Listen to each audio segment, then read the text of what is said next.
বাসায় আসলে আব্বু মানতেছে না, যে বলতেছে যে যেহেতু দিয়েই দিছে নোটিশ, তাই তোমার বাসায় চলে আসো। তাই বাসায় এখন নিজে থাকতে চাবে, ওকে বাসায় থাকতে দিচ্ছে না, তো এখন চলে যেতে হচ্ছে।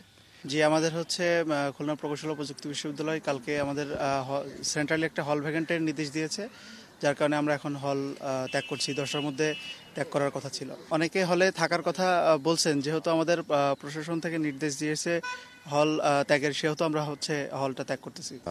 আসলে চলে যাওয়ার সিদ্ধান্ত নিয়েছি এই কারণে যে বাসায় এখন একটা ইমার্জেন্সি হলো, আবার আমার বাবার অপারেশন, সব মিলে আসলে আমার পক্ষে পার্সোনালি থাকাটা পসিবল হচ্ছে না।